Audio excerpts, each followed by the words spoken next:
me securing the ticket. He's not talking about Nigeria or APC. Then he added, he said, I promise you when I go to the election, I will bring back the trophy. In other words, his idea of the race to presidency is like you go and get a trophy to your ethnic enclave. There is not a single divisive statement that matches that. But we are not surprised that these things did not find their ways into print and electronic media. Because just last week, he had a meeting with editors in Oriental Hotel in Lagos, where he was literally persuading and buying them over to his view. We have also heard when he said he will curse anybody that tried to settle Wiki and Atiku. We are not perturbed by that. But let me tell you what they are selling to the Nigerian people, what they call renewed hopelessness. In their renewed hopelessness, what is their economic model? You call it renewed hopelessness, but they call it renewed hope. But let me tell you why it is hopeless. This current government is the government of APC. They don't even know. Their entire manifesto is a campaign against the government. And a kingdom divided against itself cannot stand. If read their campaign manifesto, it is activism. You are doing activism against who? You now said you want to remove subsidy. You forgot when Jonathan wanted to remove subsidy, all of them went to the street and called the heavens to come down on him. Remember also, as soon as the election was coming close, when they talked about subsidy, they said, who is subsidizing who? We're going to remove subsidy from day one. 8 years down the line, they have not. Even when the PIA was passed into law, which created sort of the platform for the removal of subsidy, they all came out against it. Today, even unionists in their party are saying that they want to remove subsidy. Nigerians can't be fooled in that area. They also talked about, we want to give student loan, we want to give this, and we have to give that. Read that renewed hopelessness. Where are they going to get the funding? There is no economic blueprint for job creation. And it is even surprising to me that they gathered these same people you see in the meeting they call private sector players. When you look through, you will see wounded businessmen. Businessmen who have lost billions and billions as a result of incoherent policies of APC. And they are promising the same people that they are going to create an enabling environment for private sector. You are from Borno State. I am. Are you proud to be from that state? I am proud to Are be you proud Borno that Kashim Shettima was your governor for 8 years? No, I'm not. In fact, let me tell you something. But it seems your statement is a bit different from when you were a member of the APC. I have never spoken about Borno because I come from the part of Borno that is treated as if we are not even the Nigerians. I have never talked about Borno, but let me even tell you the unpopularity of APC in Borno State. Their governor went to buy part of the state. You know the song they were singing, 2 billion. Anytime you find the governor or anybody asking what is the meaning of 2 billion, they will tell you. The senators in their party went to different parts. They were literally chased out. To tell you how unpopular APC is, the Northwest gave overwhelming votes to APC. What have the Northwest benefited? When you saw it, so what's the meaning of 2 billion from what your people are saying? The people, according to the report we heard, that the President Buhari went to Borno and he was having engagement in the Shewu's Palace, where the Shewu's Palace was demanding more funding. That's what I heard. You know, I've not verified. More funding. And it's in the tune of 2 billion. And the governor, so when they were asking Buhari for more funding, that Buhari in response said, every month I give 2 billion in addition. That is... Wow. And do you know where he came from in Borno? Okay, the LUP guys went there. I think it was a while back. Is it like a year now? The village of Bulaba in Borno. We are taking the 100 million march nationwide today to the grassroots. We're currently somewhere in Borno State. And because of the bad road, we had to park our cars and walk. So we're all working. Look at the crowd in front. I'm too tired to raise up my hands. So look at the crowd in front. Can you see all the people there? We're not in the village yet. We're still on our way to the village. Daddy, I'm coming. Let me zoom in. So you can see all these people here. And there's still more people behind us coming.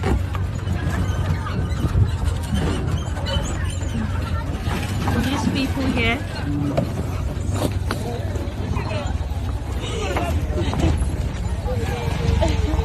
So this village here, they've never had water before. They don't have drinking water, they don't have bathing water. So for the very first time, a borehole is being dug for them by Labour Party on behalf of Peter Obi and Dati. So this is the very first borehole in this village for the past 100 years. This is slow. We don't have water. So we're now waiting to commission that borehole today. They still read them out. So today, Bulaba returned to Shewun's studio, where as is now returned as Tinubu's spokesman. And here is a snippet of what they chatted about. Bulaba.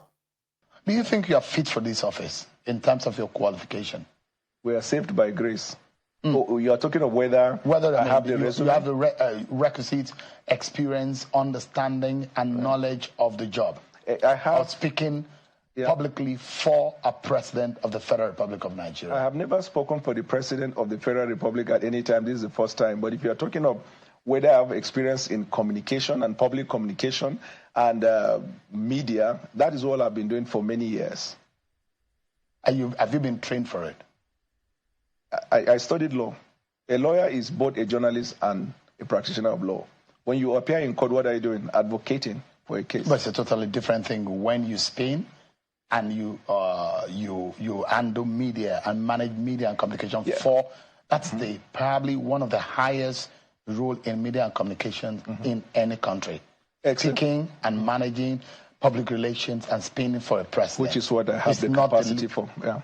You have the capacity yes. for it. Incidentally, when I went to address the press corps, most of the people in that place, we know each other at different capacities where you appear in television program or journalists calling you out for meetings, communication and all that. So it is, you see, it's a privilege, but it's also a role which we have been playing for the president in an unofficial capacity.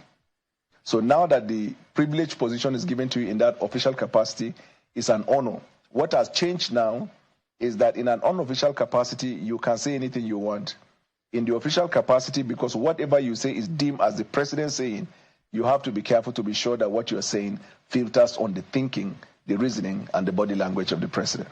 So by inference or by virtue of, how would I refer to you? Now you're a member of the APC because you work for a president. Since January. Since January. So, I mean, how does that work? Because this is you who said the human brain is unique and miraculous. It works and functions optically 24 hours a day, 365 days a year until you join APC, then it stopped working. Does that apply to you? Let me just answer this, and I will not answer any further communication in relation to what you and I have trashed here when I met the president sometime. It's just that in Nigeria we have sometimes, well, since it is not a journalist that say, I won't say lazy journalism, but you see, I have said it, this quote, I have never said it like that. The statement I made, which is similar to this, was on the 24th of December. You were not on duty. Your colleague, I think it's Geoffrey, was the one who was interviewing me. On the eve of Christmas, I remember. And I didn't say this same thing that you're saying. But by the way, let me tell you this. A lot of people don't know politics, and they don't know how politics is being played. When you are for the opposition, what are you supposed to do? To oppose, isn't it? To oppose. If you have the training and discipline where you get engaged in debate, for example, where you say debate for and against. So what we know, and from my discipline of law, is you emphasize your strength and de-emphasize the strength of the other person. You allow him to state his case. And all of these references that people were making were activities that played out when I was in the PDP. It is understandable. The reason why I said I will not talk further on that is because when I met the president in January, you were the first person to interview me after I had met him. It was the hottest interview we've ever had. First of all of the years I know you in interview, you hardly interview and make reference and play out something. But that day, it was like Larry King interviewing somebody. And after that, I went to other TV stations and ensured that, because I don't run away from interview. Now, imagine they take talk. Now, I go take answer. I've gone to all the places and answered the question. Now, so the president has given us privilege, and there are so much that the president, imagine the visit of the Prime Minister of India, a lot of solid issues to talk about. People are not looking at that. You're looking at BWALA. He said this before against the president. Now, let's assume that it is malaria. Is it not the president that should take the medicine? Why are you taking the medicine for him? When I met him, I told you here on your show in January, when I was explaining why I took positions that I took, but I told him I never went personal against him. You don't even have to worry. I understand this is politics.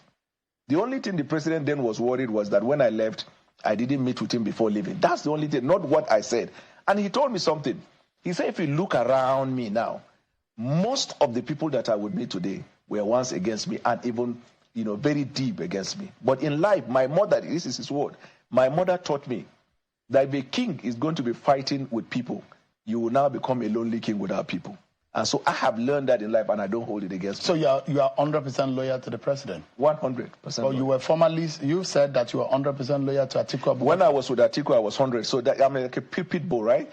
When you are committed to someone, you give 100. So I cannot say when I was working for Atiku, I was 90% for Atiku and 10% for Asiwaju. But then what it means that I can't be trusted by both Atiku and Asiwaju. Well, I'm Tinubu the president. But your loyalty shifted as soon as your perception of things shifted. As soon as the president took one. No, even when he won, I was in PDP actually, up to the judgment of the Supreme Court. So that question of who won, who didn't won was settled.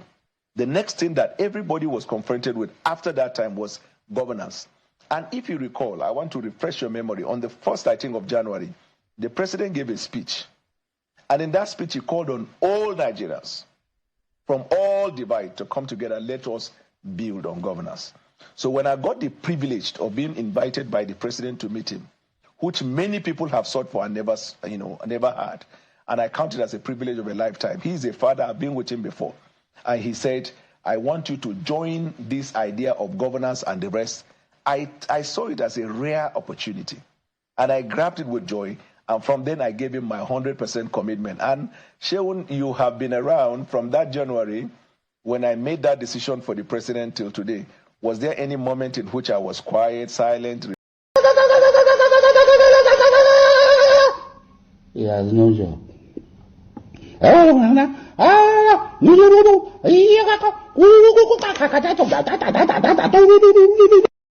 He has. I said, if BWALA Tinubu fails, hold me responsible. You say? I say, if Tinubu fails, hold me responsible. Thank you. The job people are already angry that this is the worst government. We have just started. We must learn a lesson. This man! You gotta trust man. Man, Adam. Your eyes will see what your mouth cannot talk. So, Daniel Bulaba, welcome on board. But there's something I need you to know, okay? I know the Tinubu's gang, they feed on propaganda lanje. Share you get. But the real opposition that have been very consistent, the real opposition to APC, the real opposition to everything they actually stand for, has been the people. The people who have continued to expose them on social media, tearing them apart. See, you can't defeat the much enlightened people on these streets. Ask those who work for Bokwari. They were all torn apart. They were all torn into pieces, shreds. Just go in there, collect your money, get paid, lie to those ones who are going to believe your lies. But when you are brought onto these streets, anything you say that is brought to these streets, right, you will be trashed. Tinubu will remain illegitimate. Even if he has this consolidated power where he's been like, a bulldog, or a bull in a china shop. In the contraption, you have all the free hand, you have all the move and everything. Go ahead. But when it comes to credibility, legitimacy, you will never be able to get it. You won't. Liar Mo, as mad as Liar Mo was, we chase him enter corner. That's what we did to Liar Mo on these streets. Liar Mo used to lie that confidently, if you put 200 microphones in front of Liar Mo will lie 200 lies, different lies to each microphone. He will tell this lie, he will tell this one lie, he will tell this one different lie, tell this one, tell this one. But at the end of the day, towards the end of their inglorious, murderous regime, they come out again. How many times did you see Liar Mo before the end of Bokwari's tenure? He ended up having to just run away. So, Bulaba, welcome on board. Enjoy it.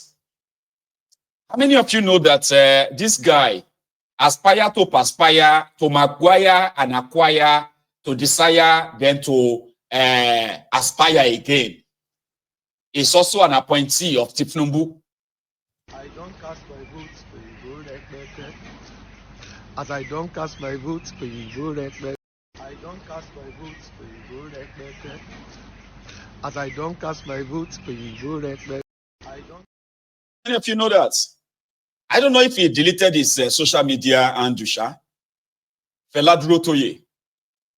Yeah. You all remember that time, 2018. Hey. They don't fool people for this street. So and everybody have their own way of cashing out, Feladro Toye, we won't be president. Remember? And they were doing what was that thing called that year? Showore, Duro Toye, and so many of them like that who ended up as appointees of Bokwari. This one too, how many of you know that this one is a member of Tinubu's government? I know they see him anywhere. I know he just collected his appointments. He just disappeared. They cash out codedly. Nobody they see him. Is that part of the deal? To aspire to perspire, aspire to maguire, acquire, then desire to motivational speaker. You don't forget them. Anyway, a quick announcement though. Before that, Kalu has landed in Rio de Janeiro. That is in Brazil. He's going to deliver a piece of paper on international hunger, world hunger. Kalu earlier today in Rio, Brazil.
That's a call there.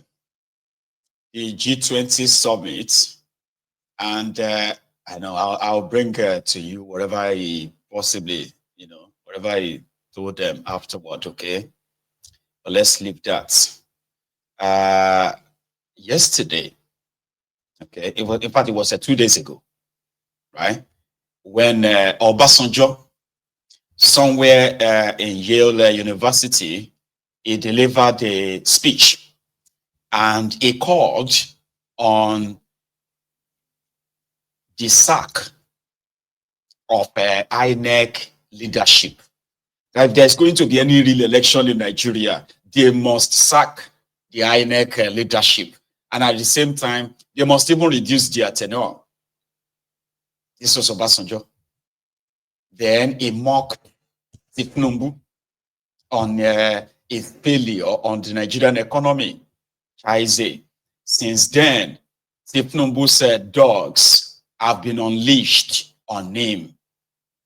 The first among them was Sunday Dare, a former minister of sports and youth development, who is now being appointed, who has been appointed as Tinubu's communication advisor, special advisor on communication, on special communication. He abused Obasanjo. Tinubu, I must abuse you. Since when I born you never seen this kind of abuse before. Tinubu, I must abuse you. Tinubu, number 1, Ogun Okiyopa. Tinubu number 2, Ogun Okiyoma. Tinubu number 3, Ogun Okiyo your children. Tinubu number 4, Ogun go bury all your family. Tinubu is a god to you. A god to you. Tinubu is a god to you. And wow. So they took Obasanjo to, it won't be the first time during the Buhari's time, the likes of Garbage Shehu, Femi Oponu Adesina, and others, they took Obasanjo to the cleaners, and he deservedly so, he deserved it too. They said that it was Obasanjo's time that he was the most corrupt president. That's what Sunday Dare said. And that's not true. Obasanjo was corrupt, but not as corrupt as these criminals that you are now seeing. He said Obasanjo was the one who conducted the worst elections in Nigeria. That also is not true.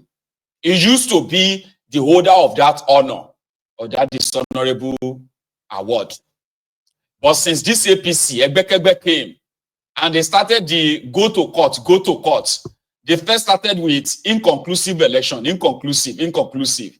Now what we have is that go to court.